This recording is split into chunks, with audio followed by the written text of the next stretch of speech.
Oh, hey, everybody. Just hanging out here doing some sit-ups, working the core. I guess today I'm bringing you a video on the anterior abdominal core muscles. Let's go. All right, and with the anterior abdominal core, I've actually taped these on the skeleton. Well, the TAs taped them, and they did an awesome job doing it. We use a lot of tape in anatomy lab to represent the muscles. Now, what do we got going on here? The four main anterior abdominal muscles that help support the core are the rectus abdominis, the external oblique. Underneath the external is the internal oblique in purple there. And then most deep, you got to swing out to see it. It's called the transverse abdominis. It wraps all the way around the skeleton. All right, and what would these actually look like? Well, here is our model of the abdominal muscles. Here you can see the rectus abdominis in the front, divided by something called the linea alba, that vertical line in the middle. And then these tendinous intersections here, intertendinous sheaths going on, dividing the rectus abdominis. And then, hey, there's the belly button. That is the umbilicus. So we can see that rectus abdominis. If I come to the side, what we're gonna see here, number 108, is the external oblique. Let me remove this for a second. You see that orange one? Now you can see the actual muscle fibers as the external oblique. But on the other side, that external oblique has been removed. And notice how the muscle fibers travel like a roof. This is the internal oblique. That purple one back there, that's the internal oblique. And it's deeper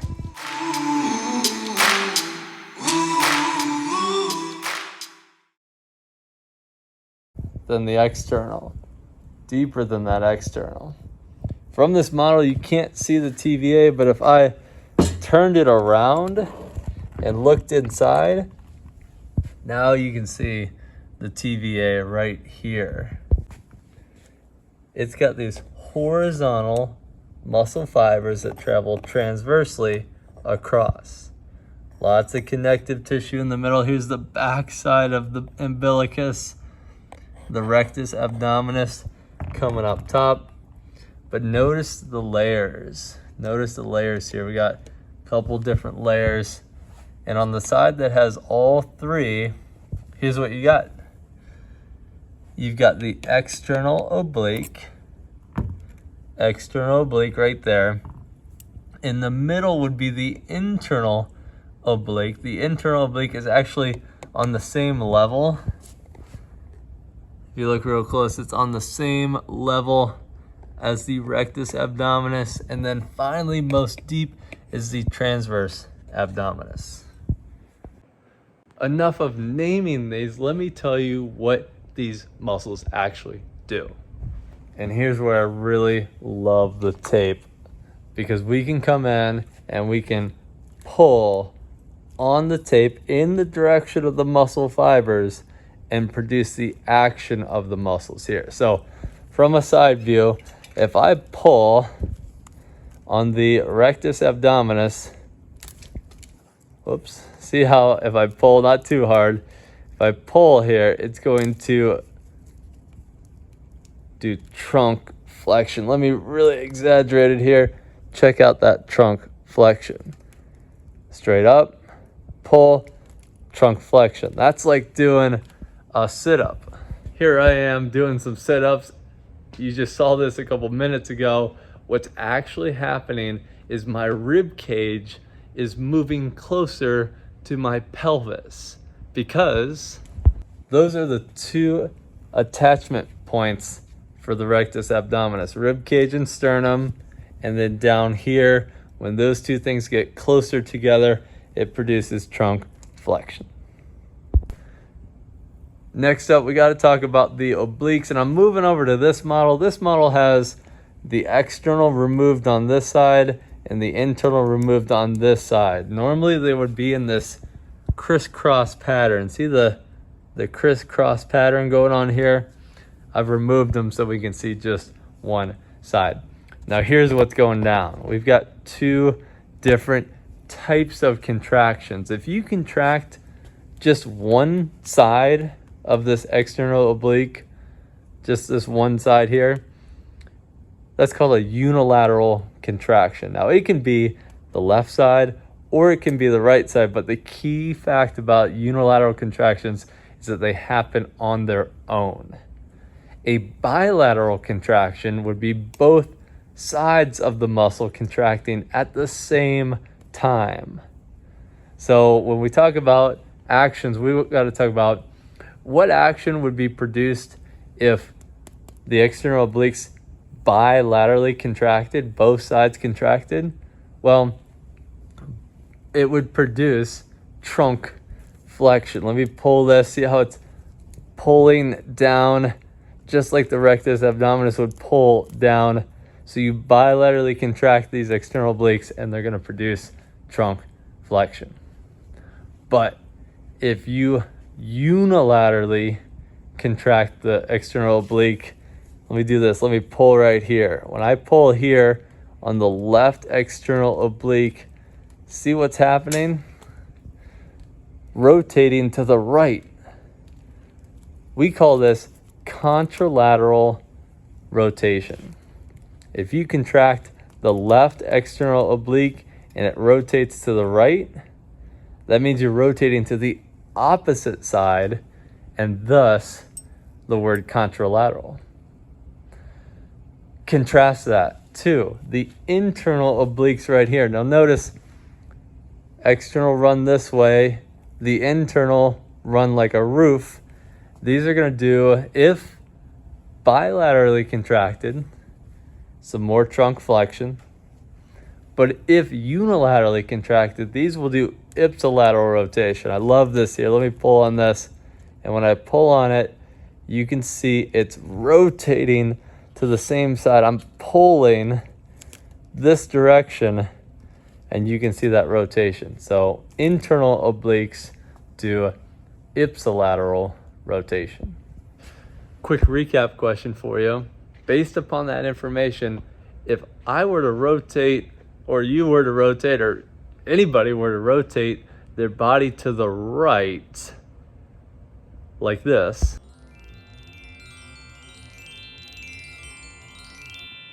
what two oblique muscles would be contracted? Take some time, think about this one, and then I'm dropping the answer in about 3, 2, and 1.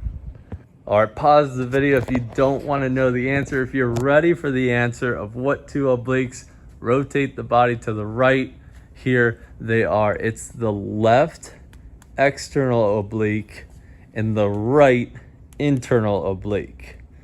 Because look here, if I pull, I'm going to pull this way into right rotation. And then I'm also going to pull at the same time this way into right rotation.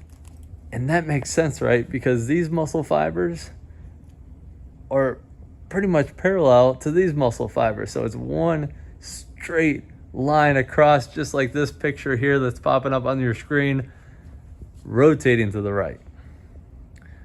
Now, just like windshield wipers that go back and forth, if you flip it to the other side, if you want to rotate to the left, then you're going to use the right external obliques. There they are, right external obliques, and the left internal obliques.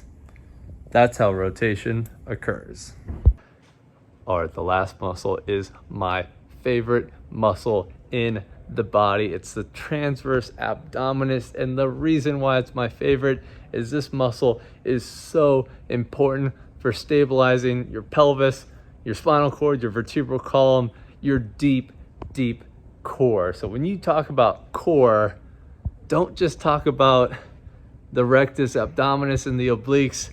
Those are more your glamour muscles that look good, but the deepest muscle is the most important core muscle, in my opinion, and can really help with back pain, lifting, really just any functioning aspect of life.